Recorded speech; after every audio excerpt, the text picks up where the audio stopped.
Combat descends upon the heroes, time and time again. This time, flicker-wisps and will-o-wisps appeared from the thin air, and the sickly ghost before them aided in the fight. This spirit appeared within the heroes' shadows, lashing out at the wisps. Once victorious in the battlefield calm, the ghost revealed itself as Otari Ilvashti. Having been lost beneath the vaults below, trapped and eventually taken by disease, his spirit is bound by the unfinished quest of the Roseguard. And to stop Velcora, who revealed that he is connected to this place, and he knows that she has reformed as a ghost herself, her power growing, and the entirety of the Abomination Vaults will soon be the site in which she is bound, and will freely roam. To press forward, the heroes are told they need an icon from each of the Roseguard: Otari's Thieves' Tools, Volrajani's Cooperative Blade, Asefna Menhime's Hunter's Brooch, and Zarmavdian's Spellbook, the Thresholds of Truth. Awakening portals to speedily return to town and seek out these items. The heroes found smoke upon the horizon and evidence of potential arson at the Dawnflower Library.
So we were talking off mic a bit about the old film watching, and I threw out a little fun fact about RoboCop, which I thought was fun and factual, and it was I'll tell you now, listenership. The actor who played RoboCop, who was James Peter Weller. Thank you. For the first two. Could not stand up from a seated position in the suit because it was too heavy. So every shot you see of him getting out of the car is him with no pants on. But of course they just shoot him, chest up. And I thought that's really fun. So I was wondering if you guys have any like fun movie or TV trivia things that they're like hidden behind the scenes somewhere that always make you giggle or just find really cool. So I rewatched Alien again tonight, as I want to do every couple of months because I think it's a perfect movie. Mm-hmm. In the scene where the chest burster comes out of John Hurt's chest, they don't actually tell the cast how much blood and gore is going to be there. So they do one take where it doesn't come out of his chest, and it's actually kept in the movie. And then they reset and they do another take where it comes out, and all of their reactions are real because this thing just explodes out of his chest. There's way more blood and guts than anybody can think of. And the woman who plays Lambert, Cartwright, I can't remember her first name. Her scream is legitimate, and apparently the guy who plays Parker, he locked himself in a room for like 3 hours and wouldn't talk to his wife when he got home because he thought John Hurt died on set. Jesus Christ. That's so good. That's crazy. Wow, that's a good one. Can anyone top that? Holy shit. Well, kind of similarly, I don't know if you've seen the movie Poltergeist, classic of the. I think I have 70s, at some point. 80s? I don't know, but yeah. That is Swayze. Is that Swayze? No, you're thinking of Ghost. Oh, Very okay. different movie. Okay. Oh, actually, no. I'm thinking of Roadhouse, not Poltergeist. What? No, there's a scene in Poltergeist where the character is in a big pool of water with a bunch of skeletons, spooky, scary skeletons. It was just cheaper at the time to buy real skeletons, but they didn't let them know. So there was just like these actual like medical waste skeletons. My God, like actual in dead the people pool bones. with their and they didn't let them know until afterwards. That's hilarious. That is very cool. That's really good. What about you, Scoot? Mine is a little more lighthearted, and that I found out recently that in Dazed and Confused, Matthew McConaughey, the all right, Yeah. classic line. Or First, classic 3 lines. No, he just did it once and then they repeated it. it was his first scene on screen, and they were like, "All right, just vamp some dialogue that you think your character would say." Mm-hmm. And so he ad-libbed that on the spot, and it became one of his most famous lines. First thing he ever said on camera. I love ad lib facts. You know, when someone just like made it up. Oh, on, yeah. on the go and like just went off script and it becomes Like famous. Rutger Hauer at the end of Blade Runner. Oh yeah. Yeah. And Alan Rickman in the Kevin Costner Robin Hood film, he's got this scene where he's like, you know, he points at one of like the scullery maids, like, you, my room, 10 o'clock, you, 10:15, and he turns and he away, and then he turns back and he goes, bring a friend, and then walks away, and apparently he improvised that, and the whole crew was like, and they just like burst out laughing, so it's like cut really fast. Alan Rickman is so good in that movie. I love when an actor like Alan Rickman can be in a really bad movie like that and just chew the fucking scenery the entire time. It's fantastic. I like that movie. I do too, actually. I do. Enjoy it. I enjoy it. It's just a bad movie. It is one of my... That's the one with Christopher Guest and Morgan Freeman, right? Yeah. It's one of my most rewatched films of my childhood ever. Like I watched over and over and over and over and over. Me too. I love it. Yeah. A lot of nostalgia factor there. This is like, but as in retrospect, you're like, only Kevin Costner would say, I'm gonna make an English film and not even try an accent. Yeah. And yet Morgan Freeman is just doing all the heavy lifting there. Yeah. Oh God. Is Jimon Hansu in that too? No, I'm not saying that confidently. I don't know. Actually, I don't think he is. But maybe he is. No, I don't think he is. I don't think he is. But speaking of, I'll finish with one more, and then we'll move on. In The Goonies, classic, love The Goonies. There's a scene where they, spoiler alert, everyone, the scene where the kids see the big, like, old sort of abandoned pirate ship or like, you know, galleon in the cave. They basically like are like swim through and come out of the water, right, and see it for the first time. And they actually built this massive set for it, and they didn't show the kids purposely because they wanted a genuine reaction out of them. So they basically like hid it from the vision, like blindfolded them or whatever, and then like had them come out of the water or whatever to see it for the first time. They were filming it, and they all popped into the water and were like, holy, you know, oh, and Josh Brolin went, holy shit, and ruined the take because they weren't allowed to swear. So they were trying for the alien thing, and Josh Brolin ruined it for everybody, so they had to do it again. What a gem. Yeah. Being the like only teenager in the cast. Holy shit. Yeah, right. Yeah. So speaking of subterranean adventures. Yeah. Right. Hey-o. Let's talk about another thing we were talking about off mic there for a sec, is plot pacing. Speaking of films and stories, James was unsure about a little plot pacing here. Thoughts on that, James? Yeah, I'm always not my. By the way, not my plot pacing. Paizo's. Yeah. So this sword, this MacGuffin, being taken the moment we need it, is one of two things in my mind. Mm-hmm. it's lazy writing by Paizo, or it's really good writing, and there was a spy down there with us in the cavern who now knows all of the artifacts we need to get in order to unlock that, take down the MacGuffin portal. Because none of this is plot related. This is all just to drag out time, clearly. So I don't feel bad calling it a MacGuffin, because this is clearly not plot centric, even though it is plot adjacent. But then, so it makes me wonder if we need to hurry to get the rest of this shit. But then Scott or Duncan, one of the two, also pointed the finger of blame at you for for this happening. Right. Being that we want to be community members in good standing with Paizo, I'm going to say it's definitely good writing. We're well within our rights to say bad. Yeah, bad I'll jokes. back up the good writing. Yeah. Great writing. I wouldn't say it has to be not like it couldn't be a coincidence.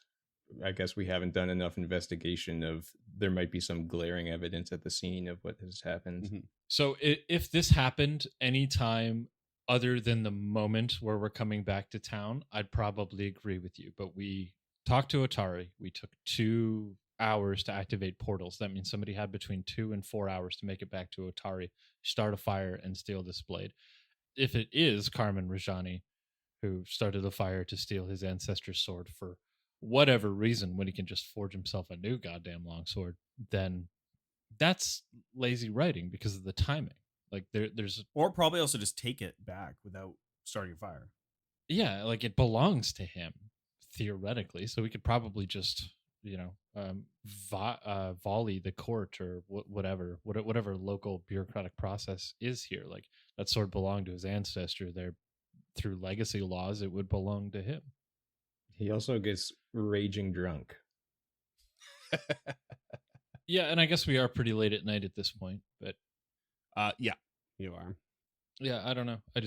I can't imagine that this is a coincidence, because this has been written so well so far that I wonder if maybe we didn't kill one of those wisps, or maybe Belcora was listening in through those glowing blue veins on the wall or something like that, because in the Otari cave, we didn't mention it, but there were these blue veins throughout the cave, and they were the same, at least on our map, as the claw marks in the asteroid where Nimrod had reached down and touched. Yeah, I will go ahead and dispel that part of the theory. That is just simply a foundry lighting effect.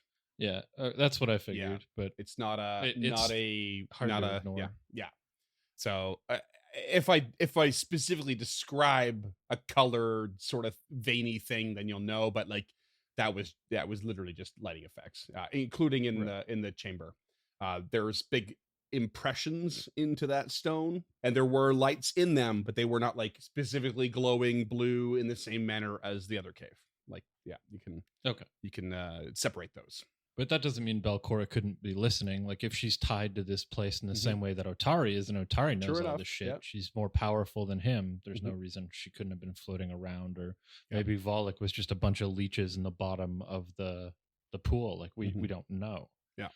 But the timing to me is suspicious, to the point where in my mind it's either lazy writing or we should be suspicious of it. And this adventure has been so well written so far that I can't imagine that it's a lazy coincidental writing. Oh, when the players get back to town after this info, have the sword be taken. Yeah, like it's not 1993. Like that's not an okay way to drive the plot in my mind. Right. But yeah.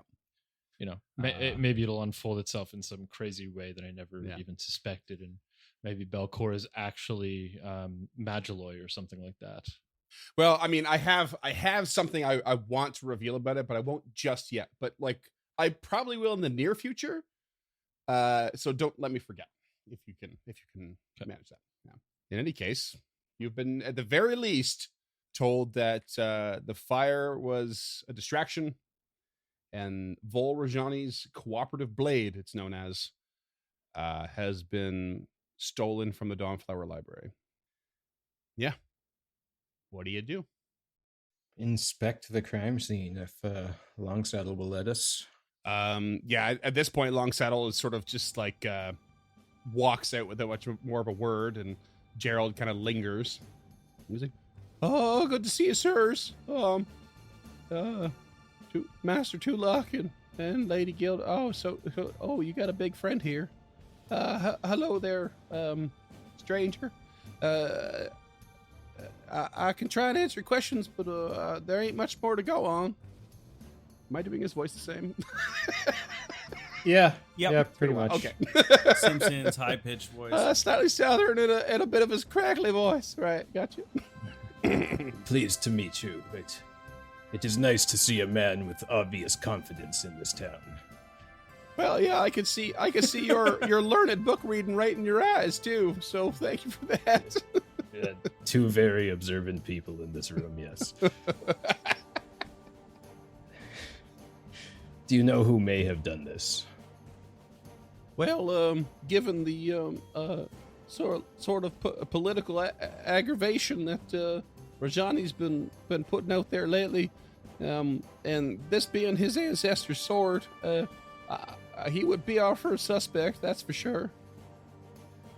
Okay, and he's gonna kneel, or is it whatever he will do to move closer to where the sword was laid and inspect the area. Oh yeah, no. So See if it anything's- was in like a glass case, like on the wall, like bound in. It was like on display. It's like one of like several artifacts like that are more historical than valuable. So he'll take you to the spot and just show you like it's pretty clear that someone just walked up, like grabbed a big tome, smashed it, and then ripped it out from its holdings. What are the chances there's a brooch and a book and a glass case next to it? There are not. Come on, man. So Now in that my would have been mind, lazy we have storytelling. 2 courses of action here. Well, 3 courses really, and maybe this would be a good time to split up. But we should speak with Yin Yasmira, as we know she's the leader of the local thieves guilds, or thieves-ish, so she might have some info. Theoretically, shit doesn't pass in this town without her knowing so. We should hit up the Menhimez Manor to check on the book or the brooch and see if it's actually there, because I assumed it would be in the Dawnflower Library, and that's incorrect. And we need to track down Rajani. Mm-hmm. I've been playing a lot of LA Noire lately. Good game. I could never guess that they were lying, though. It's I'm having a real hard it's time. tough. It's real tough. All right. Well, what's your first step? I and Gilda are worried that this is going to be time sensitive. This is too much of a coincidence for her to believe it's actually a coincidence. Mm-hmm. So I think she would suggest that we split up. Ooh, shit. Split the party right off the bat. Oh, Yeah. I don't know what else to do, man. And I don't even know who to send where. Like, Tulok is our obvious for Crooks Nook, because he's the only one who hasn't really pissed off Yin Yasmir other than Gilda. But Gilda needs to go find Rajani. Didn't you both give her some guff about her being too nonchalant about Shad's death? Big time. Oh, yeah, that's right. Pretty sure you both Okay. really had words. And she had none Right. of it. Yeah. So we send the Yeah. new guy. And then we He send doesn't Tulok know to her at Menhimez all, Manor. and has all Yeah. the social graces necessary to infiltrate the thieves guilds. Yeah. At least the I players mean- used to it. Yeah, I'm also not talking about infiltration. Yeah. If you put this idea forward to Tulok, I think we can do this in character, would probably decline. I think he thinks we should all stay together. Okay. Okay. How do you play that out? Gilda, I don't think we should separate. We should stay together and try to work together to achieve each of these goals and to find each of these items. For instance, if I went to Crook's Nook by myself, the last time I was there, I had words with Yin Yasmira. But that being said, I don't think we can send Kraka, because he has no rapport with her. We need to go together to each of these places. We can move as a unit, and that way we're stronger together.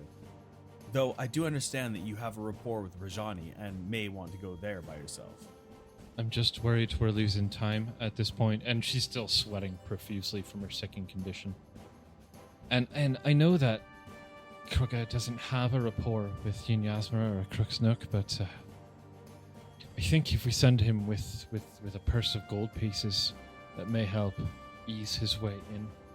And we're not looking for anything other than information, which I would imagine would be for sale, and the price might go up if we show up with him. After our words about Shad. I see. But I may not be thinking clearly. I can feel this fever spreading. Yes, do you need... Maybe after we push through and find these items, we can have a rest, or whatever you need to be better, but you are right. Let's bear in mind, too, we're on a clock. You're pretty much upon midnight at this point. It gets late. Yeah. Yeah, metagaming wise, we know that it won't help for him to rest right now anyways. It's just a 24 hours thing, isn't it? Pretty much. But you can always, when you hit that 24-hour point, you could rest now, but someone could if they have the ability to treat disease, you could get a bonus out of it. So if you time it correctly, it's a 24 hours. He's got a disease. He has to make another save. It doesn't just go away. So your timing is important. Yeah. She can also treat disease on herself. Her medicine's pretty high. Oh yeah. Okay. So do we think this is time sensitive? Like, is this something we want to act on right away? Like, Gilda is going to be itching to go to Menhimes Manor, because if that's where the brooch is, she doesn't know where to find the spell book, but I guess Morlabint would be a good place to start. Mm. So, well, I mean, what do you guys think? Like, she's pushing to go forward, probably to Menhimes Manor, and all of these places are on the way, but it is very late to stop by Rajani's house. And if we're going to let anything slide, it should be tracking down Rajani, because Lardis and Gerald are going to be all over that shit. Yeah. Okay, well, if we're going to let that slide for now, why don't we just hit the other two in a row? Like, if you want to split up, fine. You can go up there. I think that Tulok would go to Morlabint because he's kind of had the most interaction with him. Yeah, if we're going to split up, Kreka would go with Gilda, because she's looking sickly and wouldn't want to leave her by herself. I mean, Crooksnook is literally on the way everywhere from where we're at, so it makes sense to...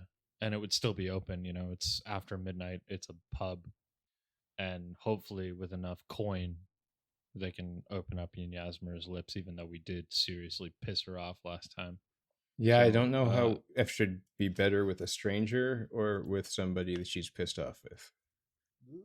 Well, let's go find out. Yeah, probably someone she's pissed off with. As far as thieves go, I think it's just like a stranger is the worst possible scenario. Now that I think about it. Okay, so Gilda and Krukka will go to Crooksnook, and Tulok's welcome to join if he wants to, or if he wants to just make tracks all the way up to Morlabint. I love these stretches where I just sit back and let you go. So good. Okay, so you're going to Crooksnook. He'll come with you there, and then he'll break off to go to Morlabint by himself. Okay. On your way at the door from the Dawnflower Library, Vandy, I think, quickly grabs the arm of Tulok and says, I'm sure you're going to do your best to do your part in this. But I just thought I'd let you know of one thing. Not now, Vandy. I'll bind the books when I return. No.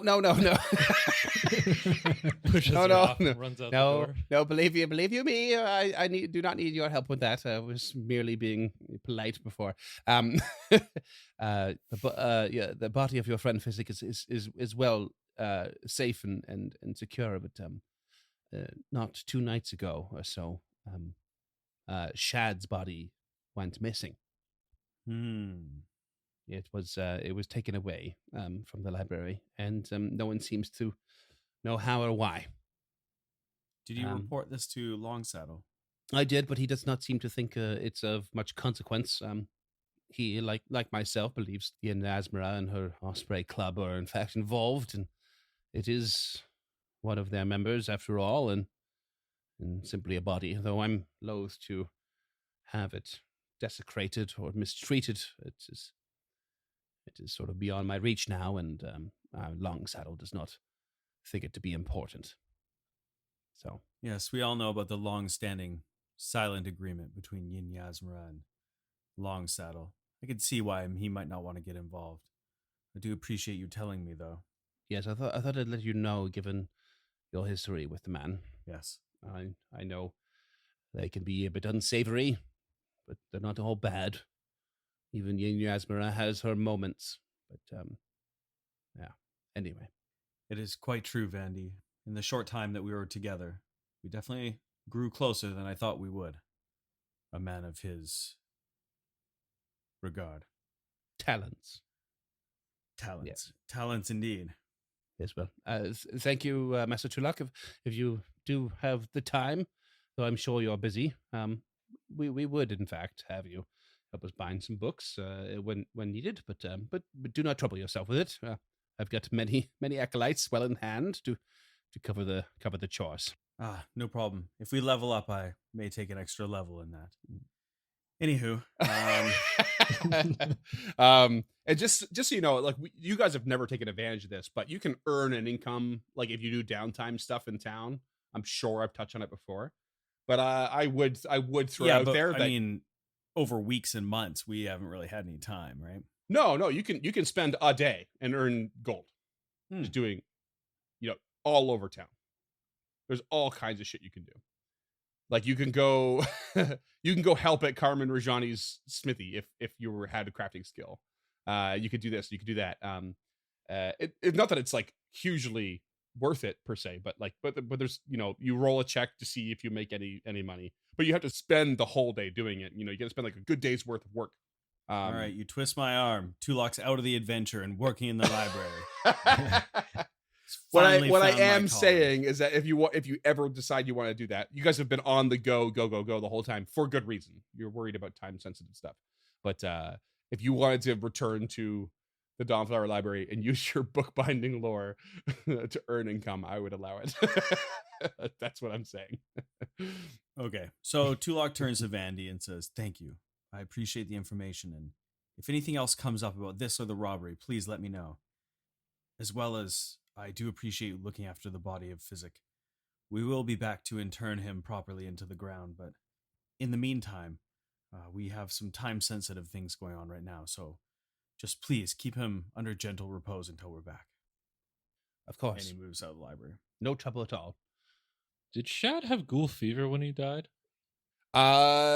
We definitely covered because that. gentle repose takes it away. Yeah, exactly. Yeah, we covered it to whatever. Cool. Yeah.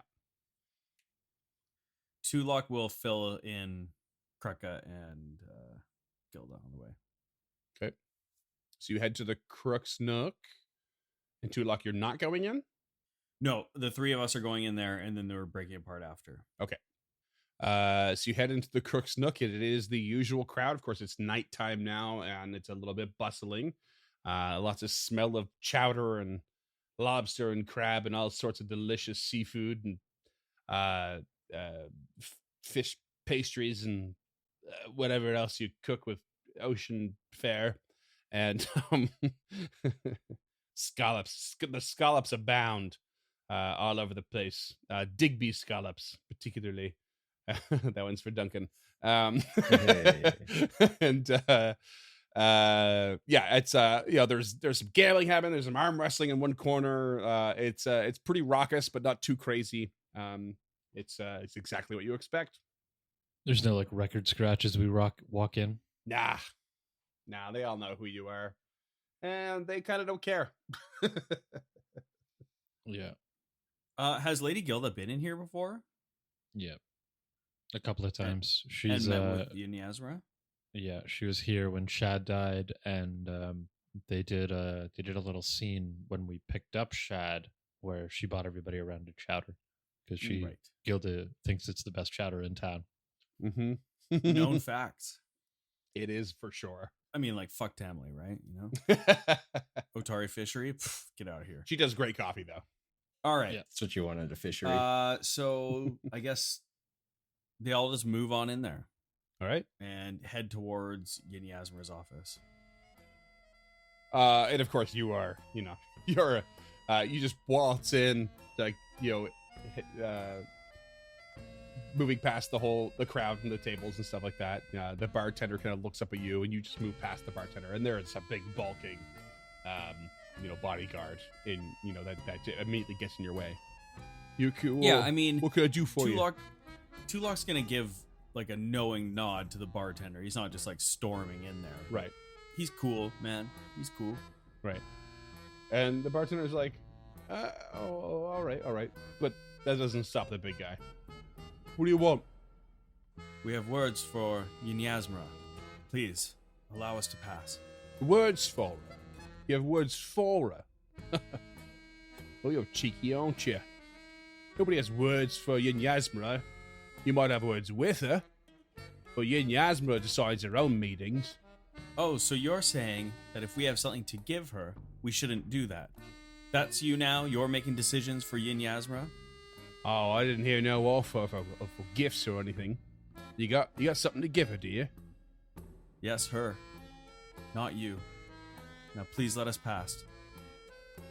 And what should I tell her you're bringing? Honestly, it's none of your business. You tell her who we are and that we're here to talk with her. Yeah, well, I'm told to be a liaison, aren't I?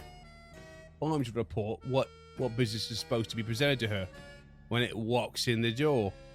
So, I don't even think you know what liaison means. Now move out of our way and allow us to speak with Yinyasmra now. Gilda I'd at like to that roll point intimidation. pushes in front of Tulok. and There is a crime that has been committed in the city, and we seek knowledge of it.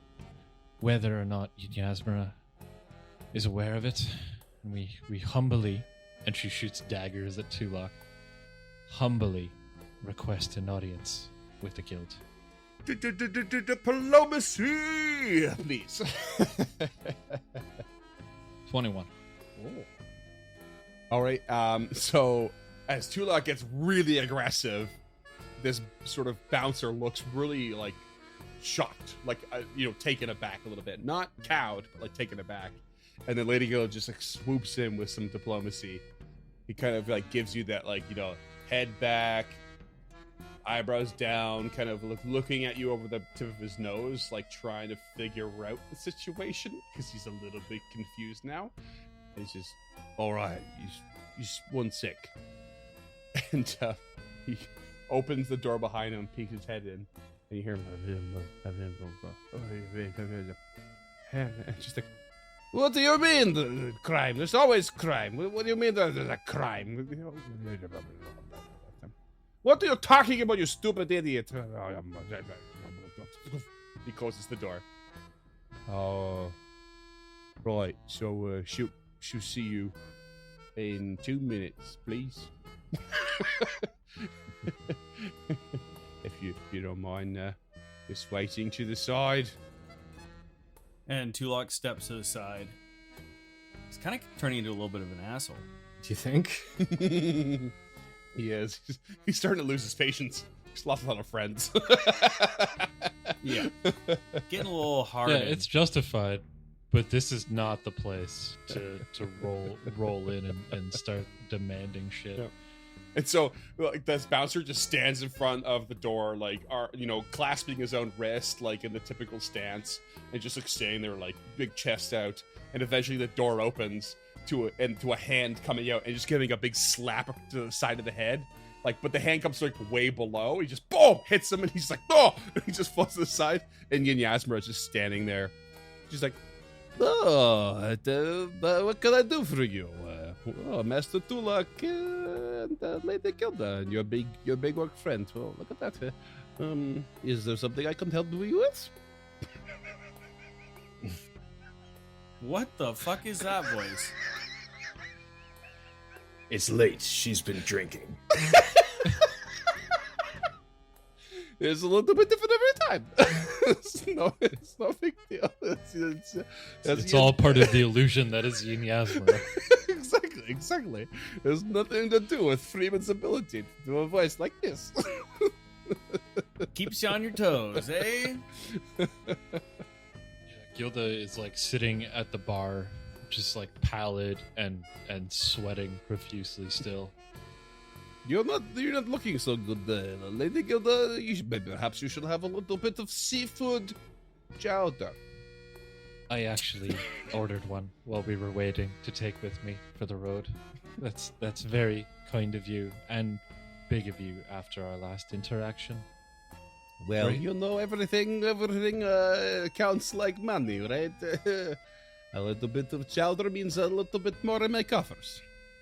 Speaking of, and she produces a small gold purse, or a small purse with 10 gold coins in it. There was a little bit of a misdirection at the library tonight. The cooperative blade of the Rajanis was taken. We're not accusing you. We just want to know if you know anything about it. And she just slides it across the bar. Like, I imagine it only goes like 2 or 3 inches and just stops. Like, she just doesn't have the energy right now.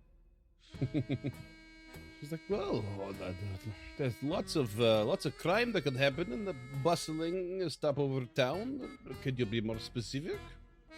More specific than the item, the location, and the how? Roll me a diplomacy.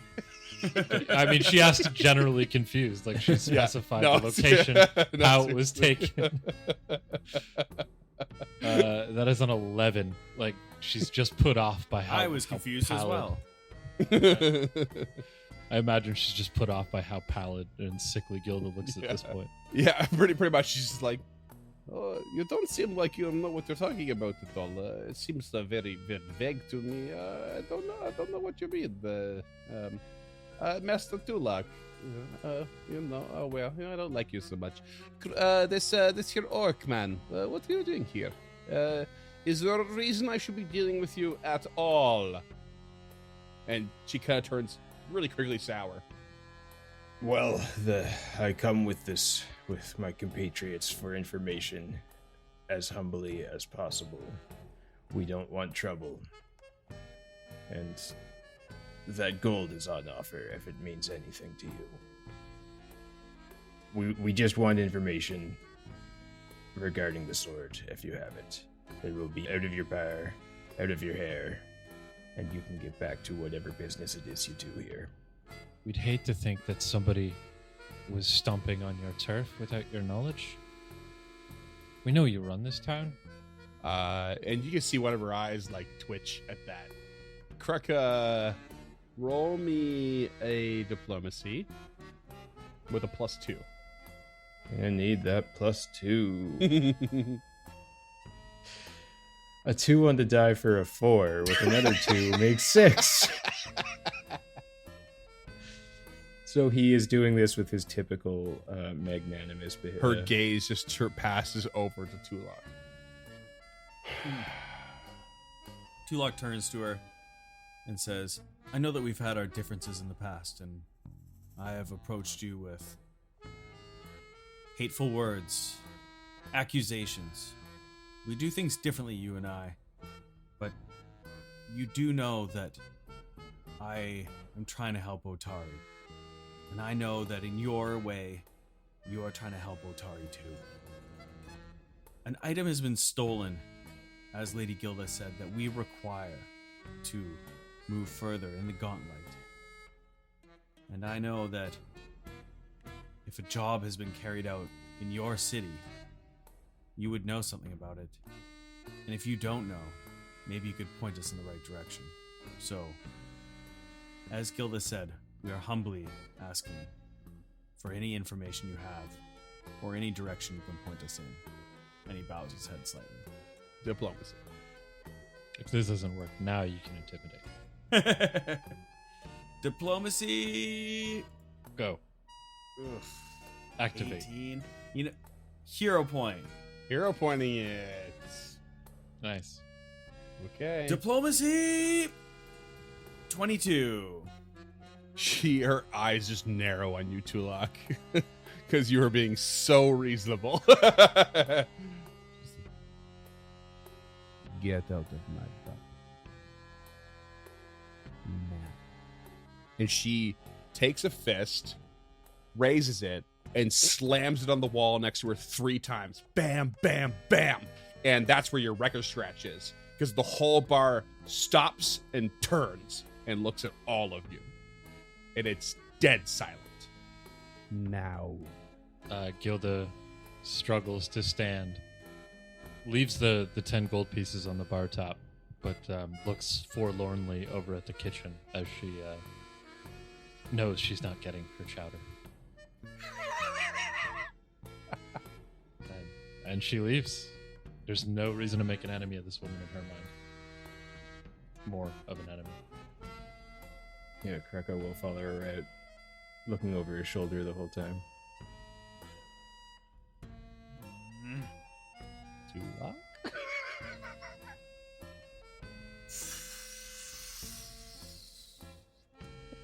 There was something that I wanted to do that I thought I was going to have time to do, but Just drop that old mind control spell. Drop a command on this woman. I wish. I don't have it. I was just going to use a Flask of Fellowship. It's an item that I've had for a while that I haven't used. Oh, and yeah. Yeah. Too little too late. And at 20, it only would have made it 23. So anyways, Tulok turns and starts to walk away, takes a few steps, turns back over his shoulder, and says, "I hope you know what you've done." And then walks away. Roll me a perception check. 22. Just as you turn away the second time, you catch Yin Yasmira wink. And then the door is you closed behind salty her. old And dog. on your way out, you hear a couple, like, under their breath, like, "Oh, we don't pretend to know her business. That was a mistake." And then you hear another voice, like, shouldn't have questioned her territory. What were you thinking?" And, like, you hear, like, mutterings and, like, little bits of advice. And you get out the front door. And as soon as you do, the bouncer outside, you have Krucka and Lady Gilda waiting for you, and the bouncer's like next to the front door, just like arms folded, leaning back like nothing's a big deal. And as soon as you step out, his hand just gets right in front of you, and he's just holding a piece of paper. Is there anything written on it? Amazing. It's folded. No, it's He just doesn't a say blank word. piece of paper. Okay. Yeah, Yeah. it's just a little folded piece of paper. Yeah, Origami crane or something? Write down your request and submit it in triplicate. Okay, so they walk away, and Tulok would like to take a look at it as they move away from the Crook's Nook. You have this little piece of paper, and you snatch it out of the bouncer's hand, who just puts his hand back and doesn't say a word, doesn't flinch.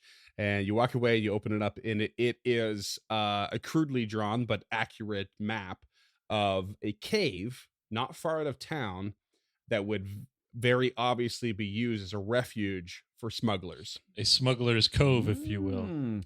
Also, that's the most chill way I've ever been kicked out of a bar. I was really hoping the bouncer just passed a note that was like, "Do you like me? Yes or no?" Yes or no? Tulok uses message and just says, "Maybe." I can see it. This Tulok and Yasmira love-hate relationship. All right. Well, you now have a mysterious location given to you by Yin Yasmira. Do we I know don't mind where it telling you, is? you actually succeeded there. It just didn't seem like it to start. Ah. Yeah. Coy. Yin Yasmira is a wily one. I can tell her voice changes so much. What are you talking about? You never know who you're gonna get. if there was Yeah, ever no a shit. pastiche of Eastern European, it's Yin Yasmira. You're just covering the Balkans with that one.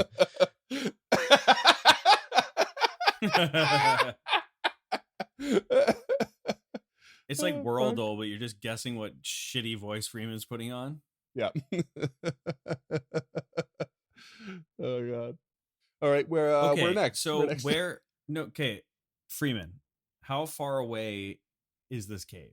It is. That's a good question. It's a trek outside of town. It's not super far, but it's a good distance. It's going to take you a couple hours to get there. Okay, so further than the gauntlet. Okay. Oh yeah, and it's over to the around the west coast of to the west of Otari, along the south coast of the Isle of Kortos. Okay. So at that point, Tulok will obviously relay the information about the cave. and then lets them know, if we are to split up, let's do it now. I'll go speak with Morlabint and Kevin and see what I can discern from them. And we'll head to Menhima's manor and see if we can pin down that brooch. That's what a brooch does, is pin, yes. Again, bearing in mind, it's quite late at night. Yeah. Fucking, it's the town of Otari, baby. We gotta do this.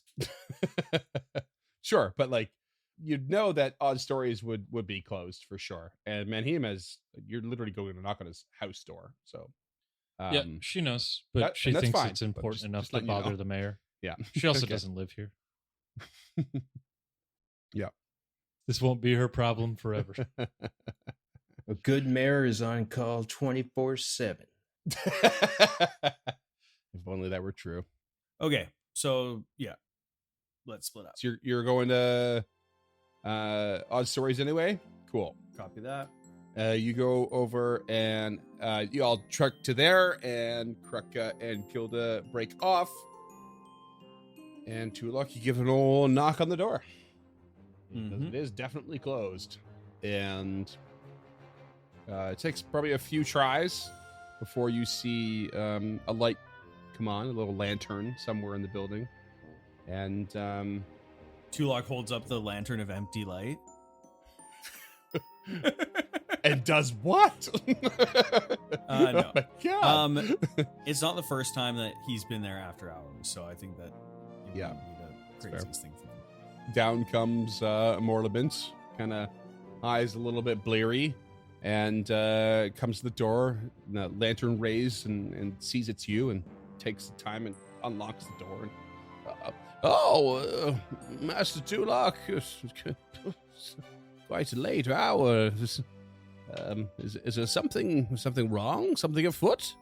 Tulok says, I know that you know that if I'm coming this late at night, there is something happening, and I am looking for advice, and I have come seeking information.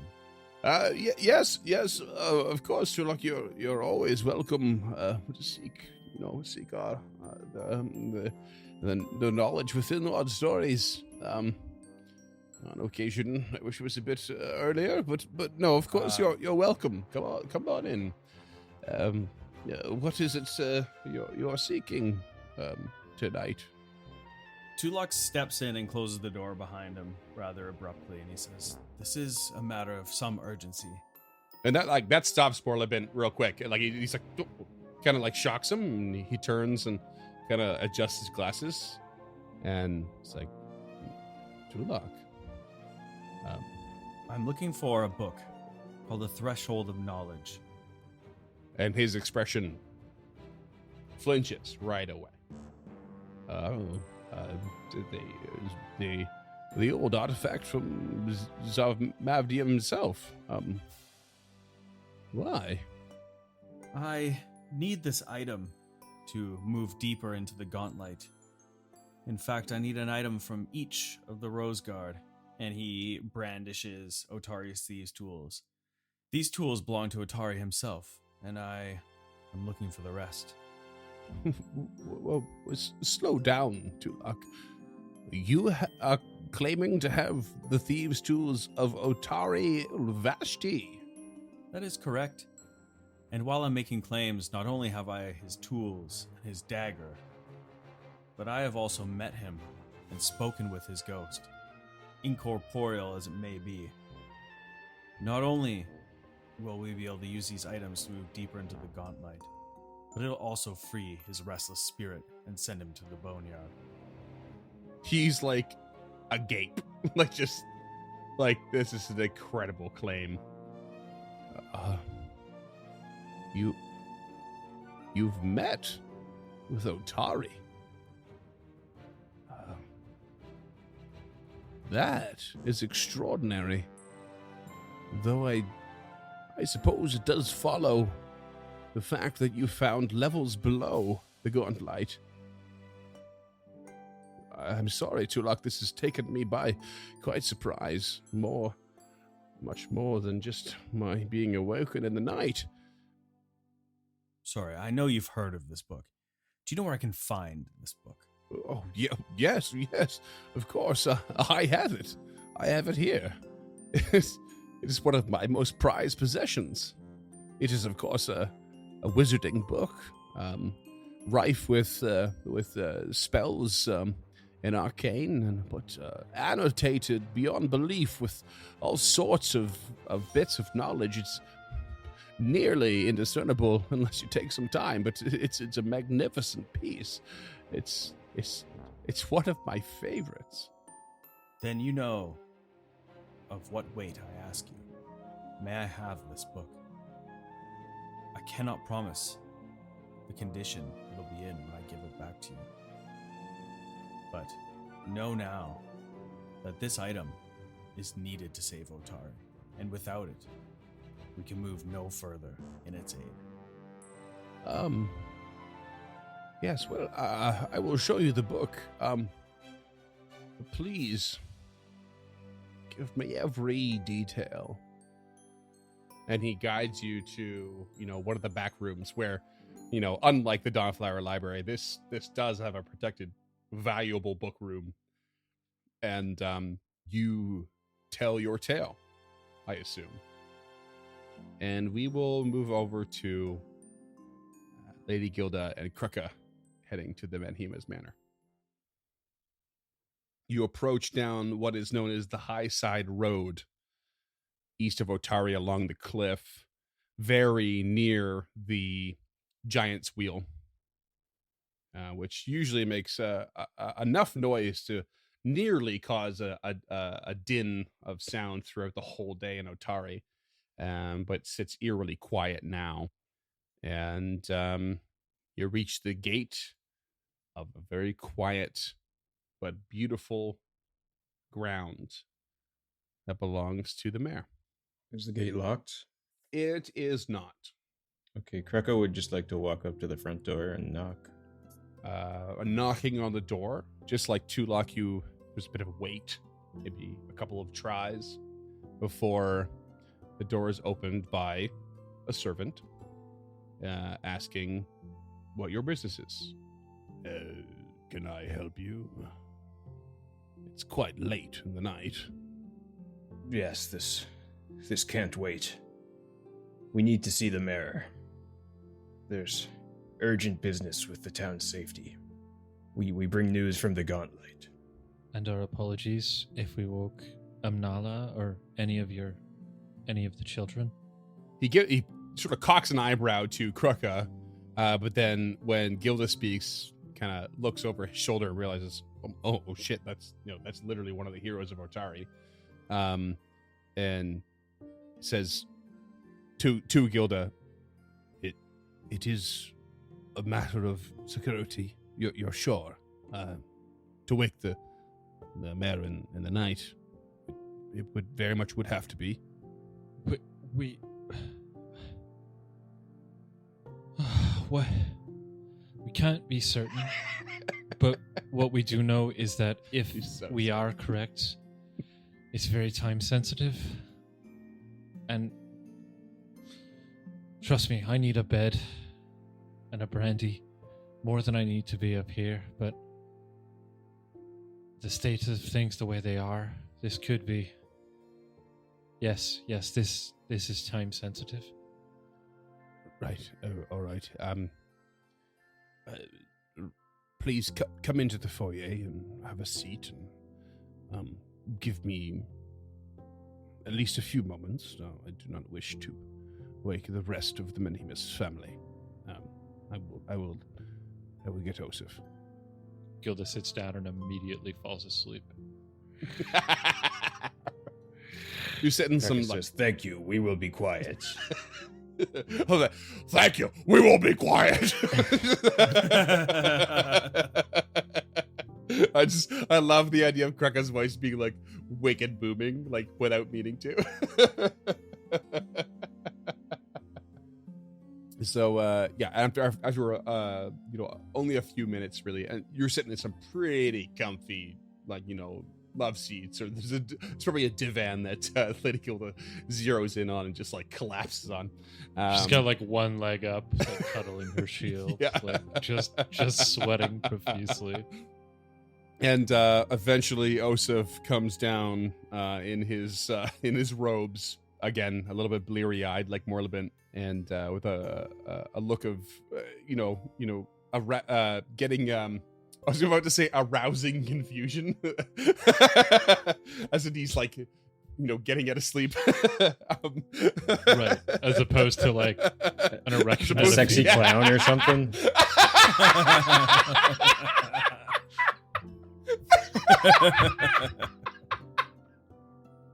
Oh, you broke Freeman. Exactly. Oh god. Oh, jeez. He's not coming back from this one. Just the most confusing boner he's ever had in his life. Oh god. I need to get myself out of this. Oh god. Yeah, so he's certainly a little bit confused and like mind's a little bit boggled by the situation as he's waking up, and he comes in, but he sees Lady Gilda a little worse for wear, and sees Krucka, and he's like a little bit stunned to see Krucka. He's got probably some awareness of Krucka, but like did not expect him to be in his foyer, Jesus. He sort of shoos away the servant, reasonably politely, and stands there for a moment, looking at the both of you. What can I do for you, Lady Gilda? The time of day is most unorthodox. What's happening here? Must have dozed off there for a minute. Sorry, Mr. Mayor. Are you okay? I've had better days, and I've had worse days. She rubs her leg a little and stands. We're sorry to intrude this late hour. We're unsure if you've been made aware or not, but the Rajani sword has been stolen from the Dawnflower. The cooperative blade. Yes, And- I heard earlier this evening about the theft. I figured the matters would be handled tomorrow. Mere hours before that, Mr. Mayor, we spoke with the restless spirit of Otari, and he informed us that we need 4 artifacts to help put things at the gauntlet to rest. He's In kind of like those- half looking at the floor as you're telling this, and just turns his head towards you and then slants to the side. He's like, "I'm sorry. What? You spoke to what?" It's not really that hard to believe if you think about what we saw here a few days ago.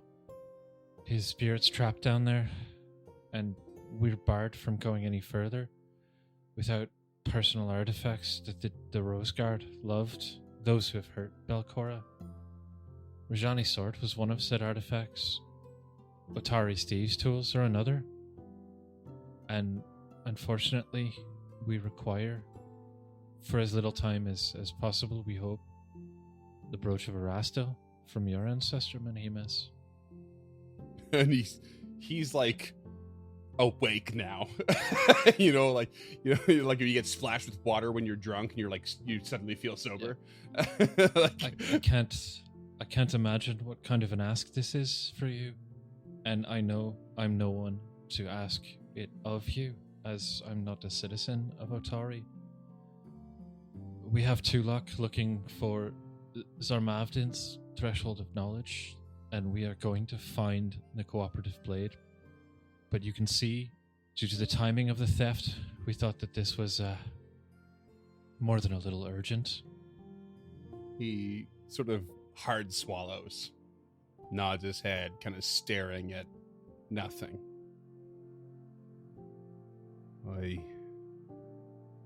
I didn't think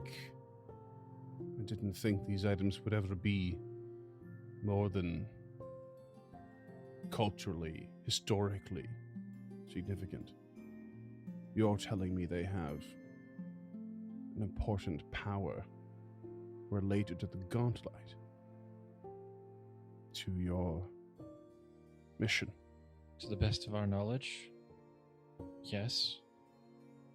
Right. Well, you might as well come with me. And he opens the door into his home beyond the foyer and takes you to a side entrance to the Otari Museum, which is within his home, and walks you through a series of displays and plaques and scrolls that actually explain the whole history of Otari to the point at which I'm really thrilled to tell you, because you never bothered to come here before, would have negated all of your research efforts into the history of the town of Otari. You would have learned the whole history here, but you didn't.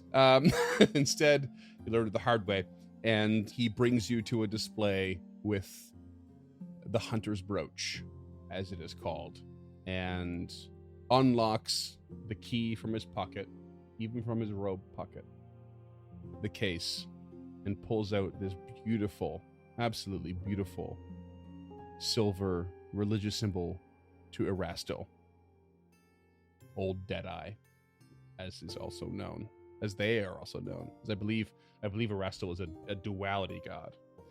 If I remember correctly, they are fluid. Yeah, and picks it up and really just holds it dearly and with care and gazes at it, and then turns and hands it to you, Lady Gilda. It is one of my dearest possessions, and I keep it protected here, but I don't believe it truly to be mine. It belongs to the town and to its history. I would say that it would be noble to put it to a use that saves this town and its history. I'm trusting you, my lady. Kraka, you as well. Sage Tulak, of course. I hope it's returned one day, but if its destruction is needed to stop this, I will begrudgingly accept that. And Gilda drops to one knee after pinning the brooch on her, the leather she wears below her plate mail. She puts one unsteady hand on the golden epaulets. I give you my word, as a golden legionnaire, that I'll do everything in my power to ensure this brooch returns to you, Mayor Menhimes. Their sacrifice has been noted, and it is appreciated that you believe in us this strongly. Kraka will look him straight in the eye and say, Thank you, Mr. Mayor. You have my undying vote. He just turns and goes, "Are you even a citizen?" I'm not registered. Is that even Talden? Are you on the He's gerrymandering register? What I mean is, thank you, of course. Gilda reaches a hand up to Kraka to get him to help her up back to her feet, because I'm not 100% sure at this point she could do it by herself. Yeah, he'll just hook an arm under her shoulder, kind of crouching down just a little bit and help her along. Yeah. She's been up since 7 a.m, and now she has COVID. Well, Lady Gilda now has in her possession the Hunter's Brooch, which is pretty friggin' awesome. I was 100% sure you were going to say hero point. This is a dope brooch.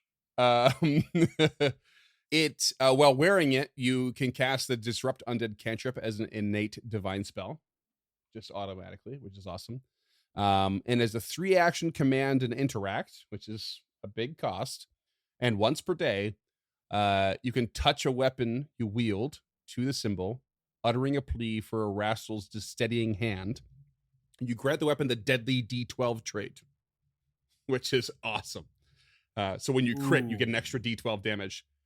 If it's against undead, the weapon instead gains the fatal D12 trait.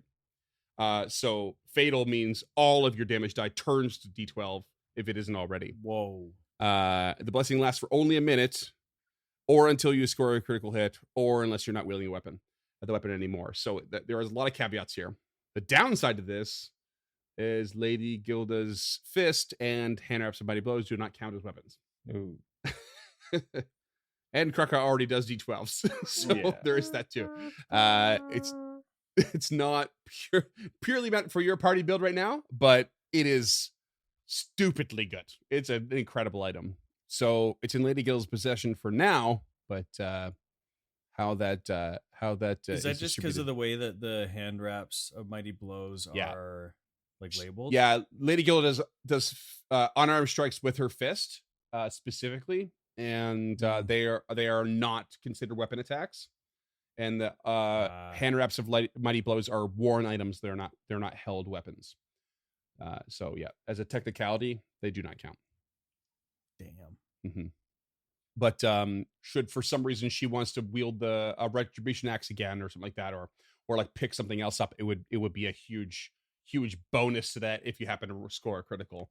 It's a flexibility and a versatility item for this group, but a very powerful one ultimately. Time to get her a magical fist pack, I guess. So that's in your inventory, Lady Gilda. Okay. I'm going to be shield bashing way more than I used to be. I can tell you that. There you go. And as you receive this brooch, and Menhimes accepts your, what you're willing to do, and your promises and such. There's a little head that pokes into one of the doors of a teenage girl. It's Menhimes' daughter, and she just says, "Is everything okay, Father?" He says, "Oh yes, Doriana, it's fine. Go back to bed now." "Are you sure, Father?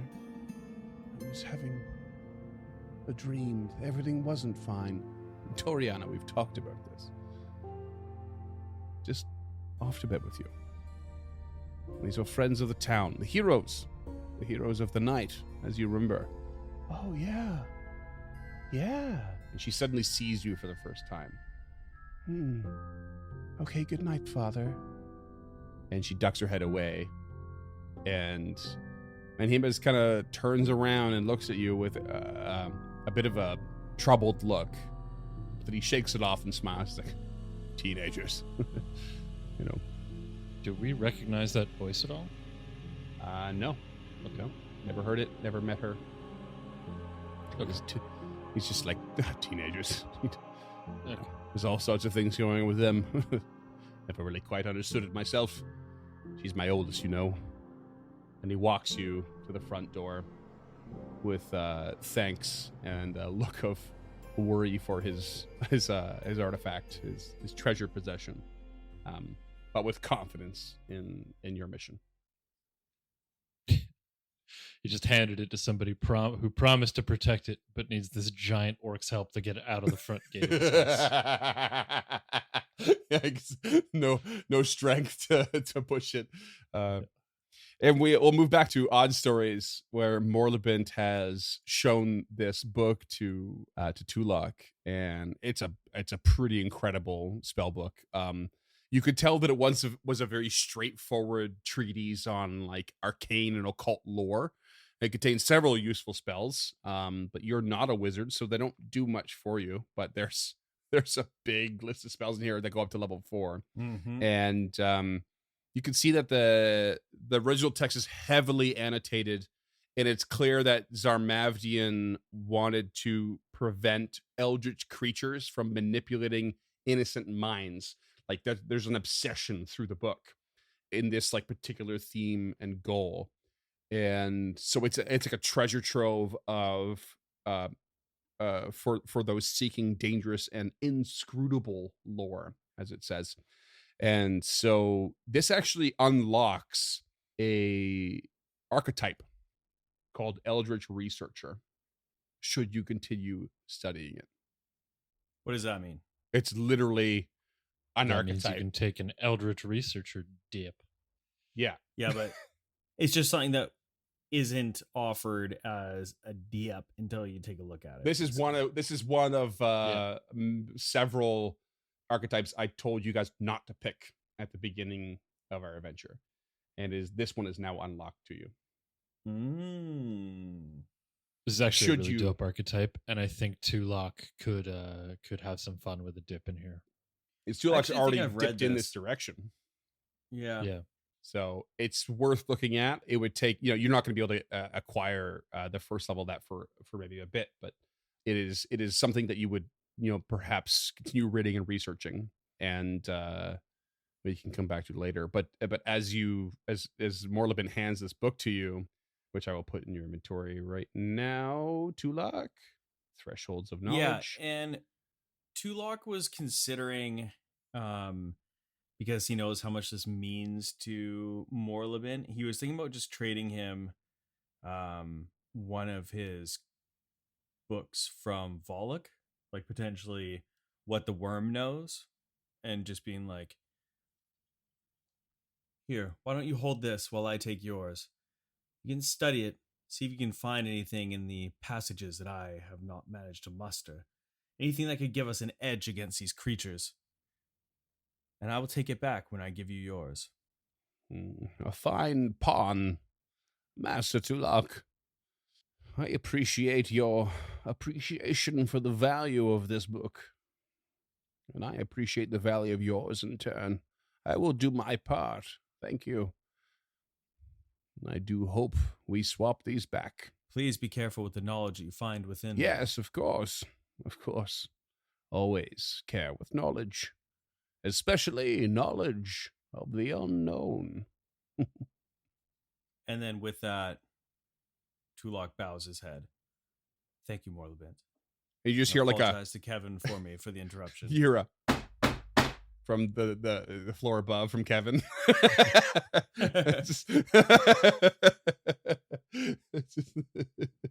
Oh yes, I must head back to bed. Thank you, Tulok. And he bows his head again and lets himself out silently. With the assumption that you have a meeting spot planned after your errands. You probably meet along the Roseguard Road that splits the center of Otari. Yeah, and we'd walk back to the market together, I think, because Gilda absolutely needs to sleep at this point to try and get rid of the sickened condition. Yeah.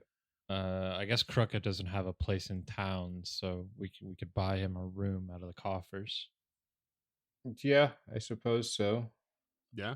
But Gilda fills in Tulok that they have the brooch, and I imagine Tulok fills in Gilda and Krucka that he got the sweet tome.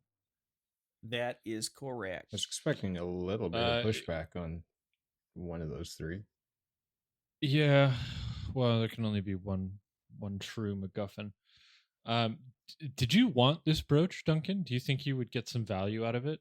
The specifically the 3 action. I suppose I could. I mean, if it's not going to help you. I'll hold on to it for now, and we can always pass it off. But yeah, my shield bash is technically a martial weapon. Yeah, so my sturdy shield counts as a martial weapon, so I should be able to use it for that.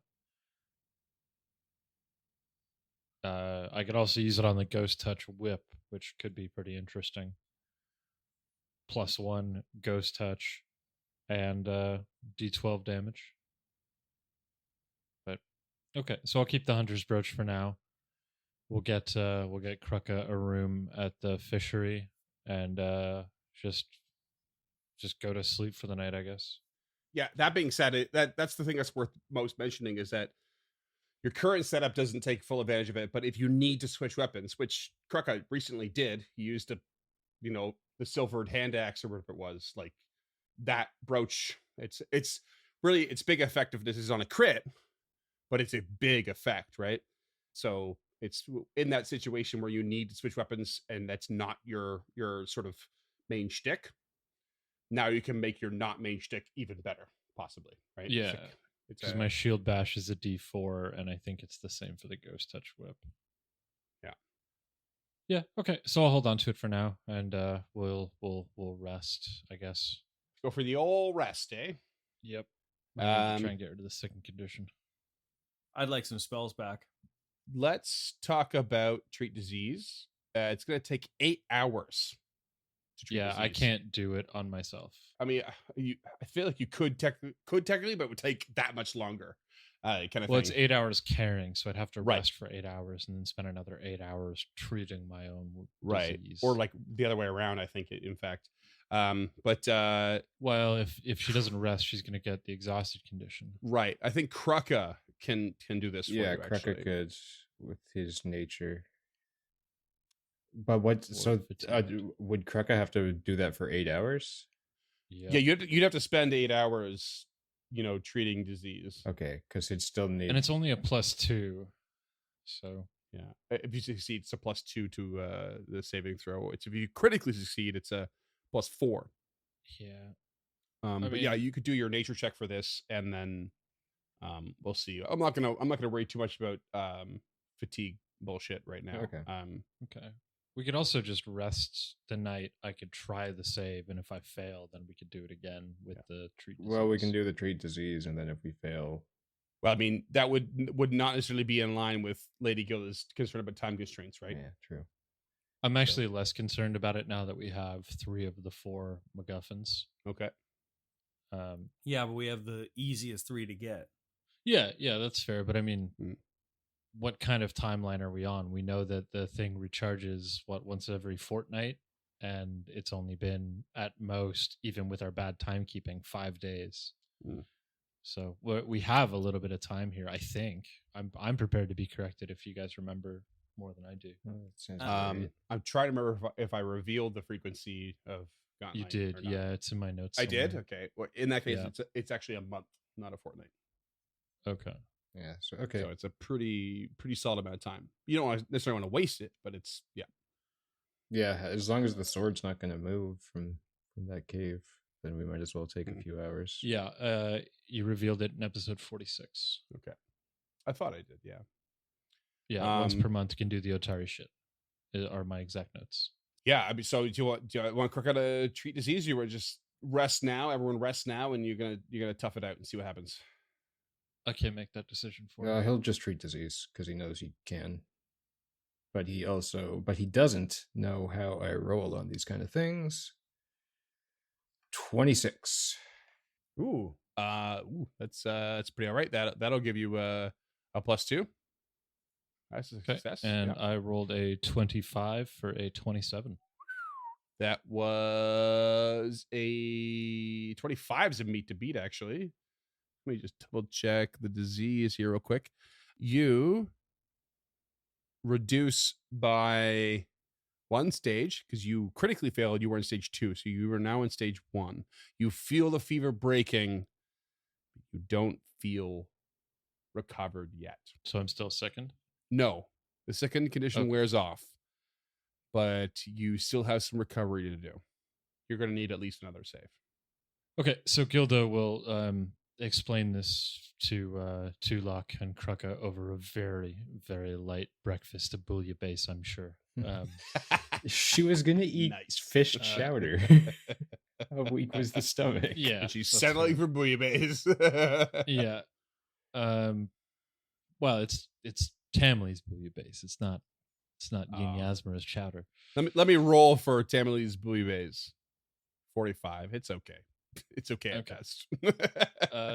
She doesn't So cook what it she herself, will though. propose to the group is that they track down, while she spends the day kind of resting and taking it easy, that they track down Rajani and Lardis and see if there have been any leads, because we have this could be a red herring for all we know. Mhm.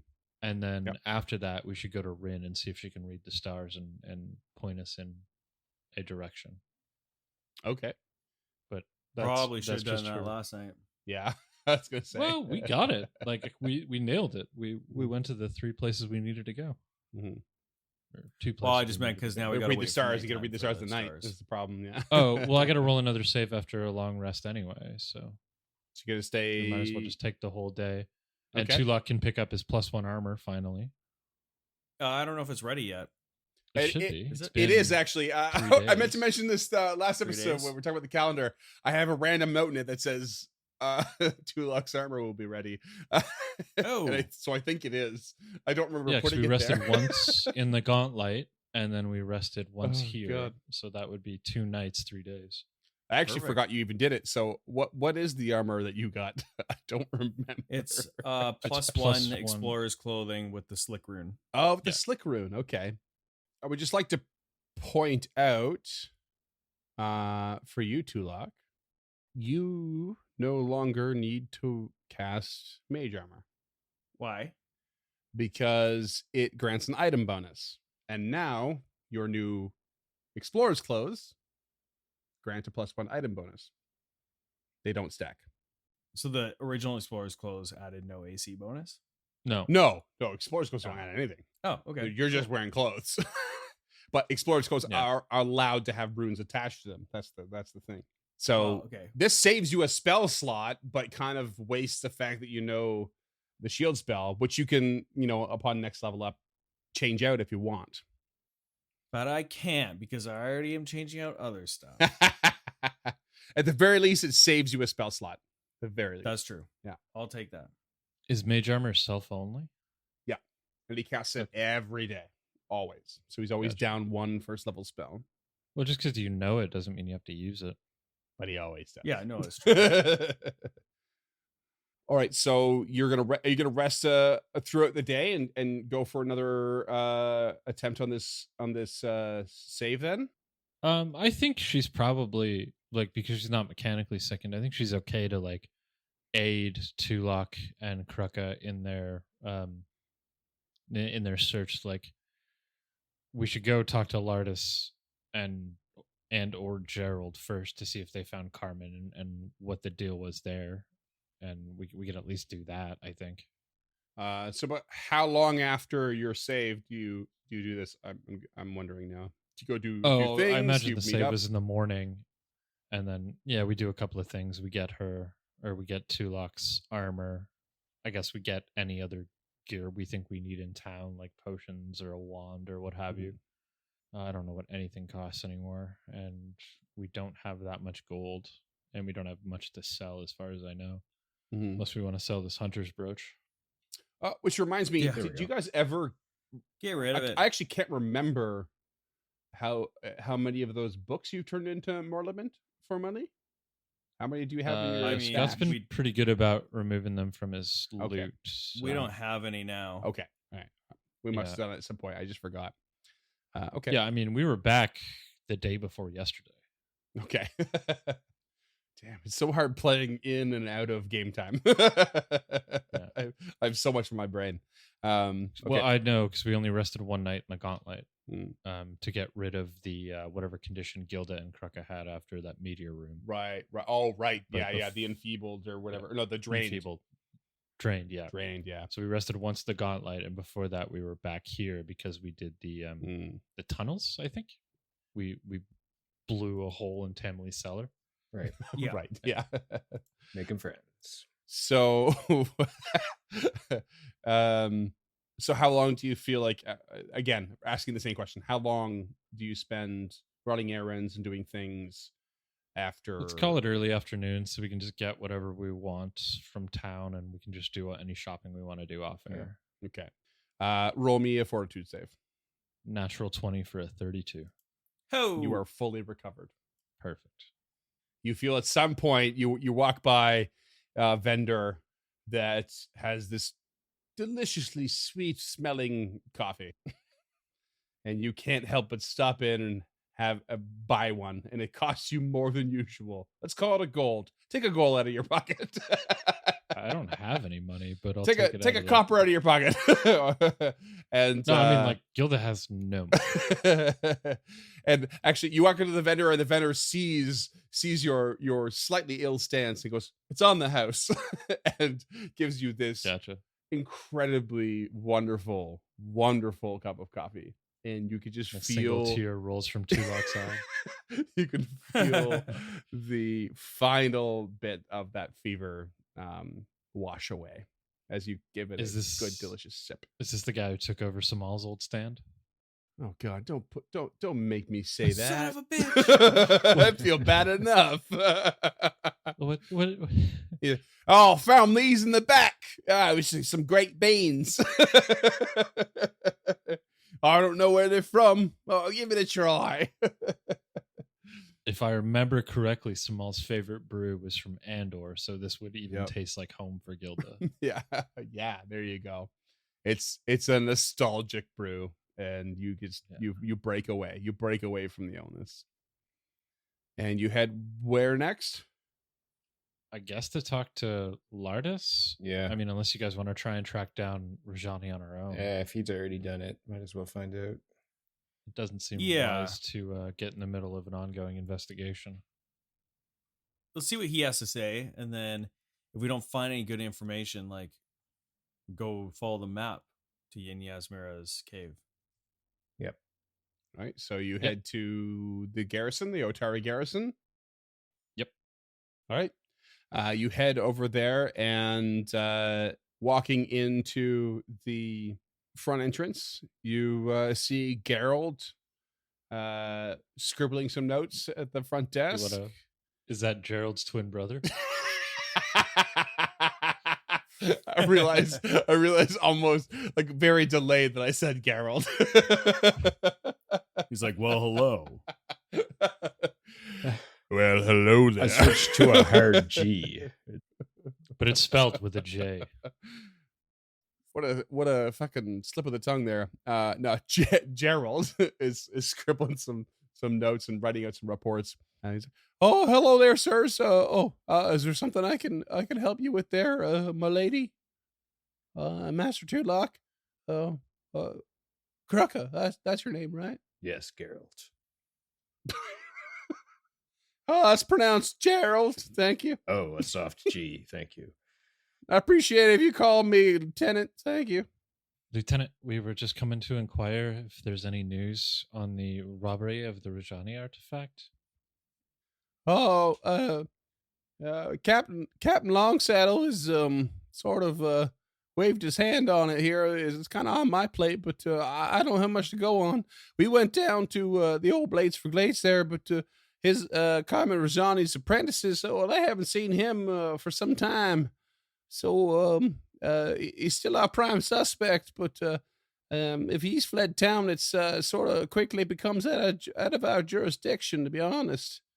We sent out some couriers to check on the farmers out north and east, but we haven't heard word yet. When was the last time he was seen, Gerald? I mean, sometime yesterday, as far as we could tell. He was at work all day, and when he finished up, went out for a drink or some such. But there was we got a few reports there that he was a little bit frustrated and upset, but no one thought he was going to do nothing. It wasn't too far of the ordinary. And no one knows what direction he left when he left this bar. No, there doesn't seem to be anyone coming forward. Why would he need to steal something that belonged to his family?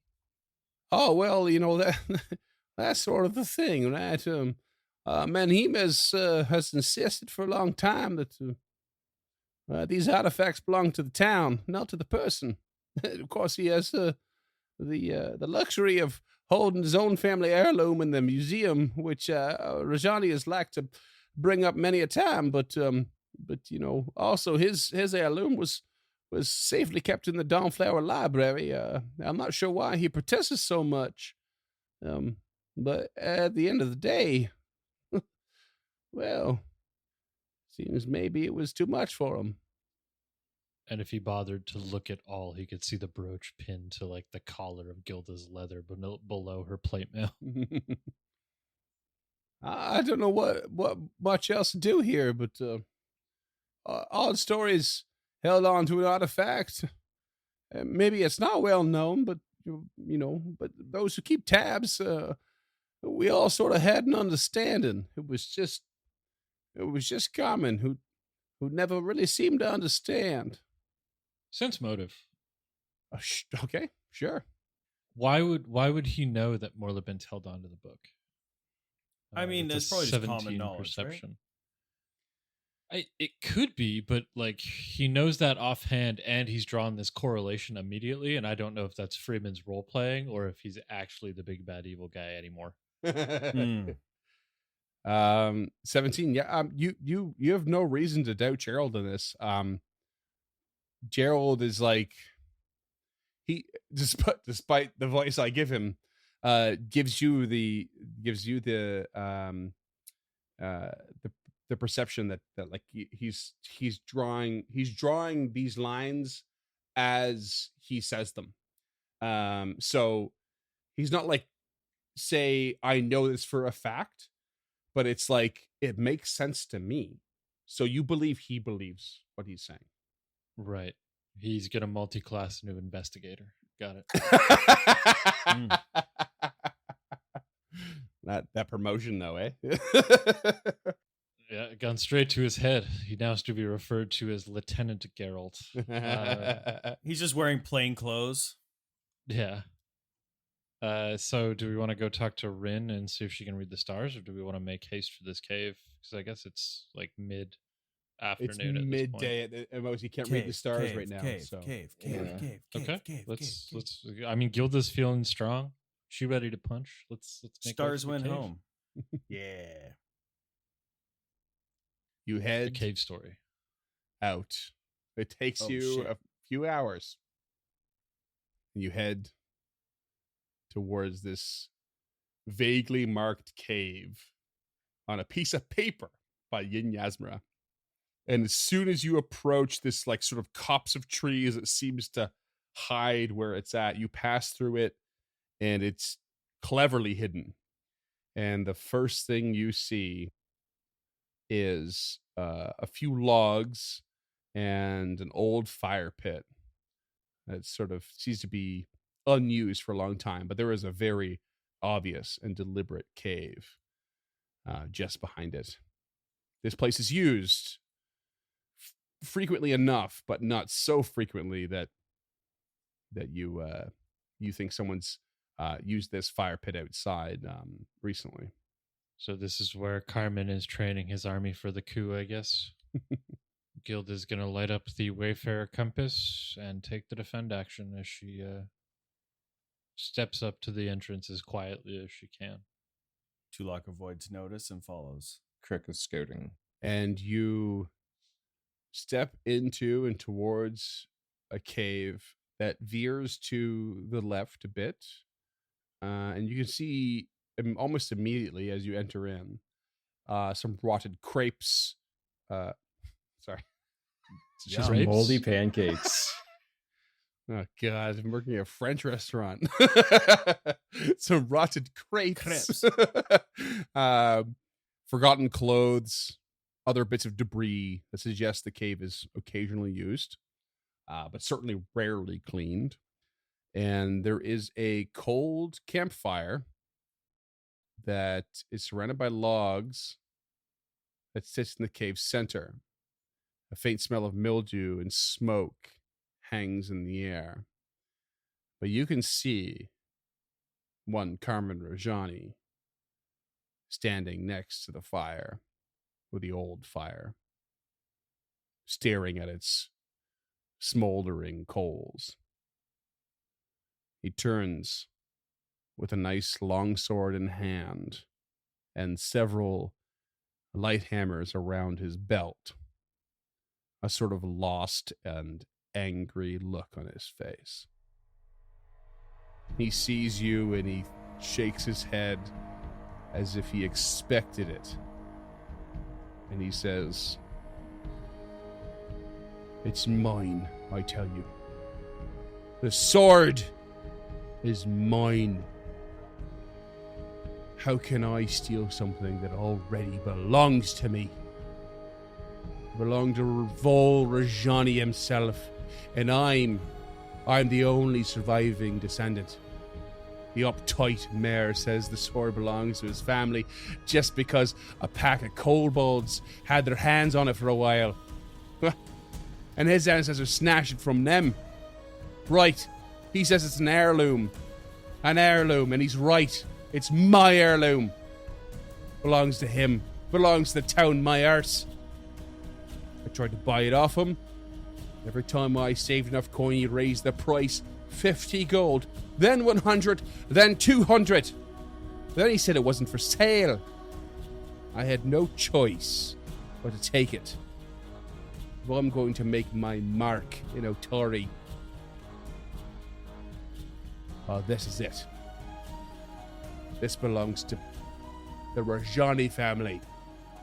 It belongs to me!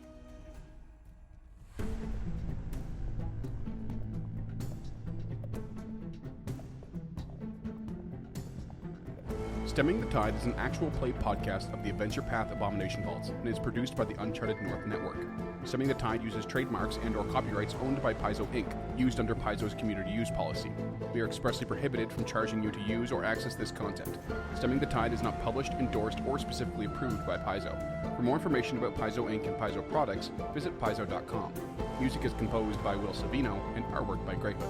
Stemming the Tide is recorded remotely using Foundry Virtual Tabletop. If you wish to connect with us or support this project and projects to come, we can be found at unchartednorth.ca, patreon.com/unchartednorth, and on all major social media platforms. Links to all credits can be found in the episode description and our website. Thanks for tuning in.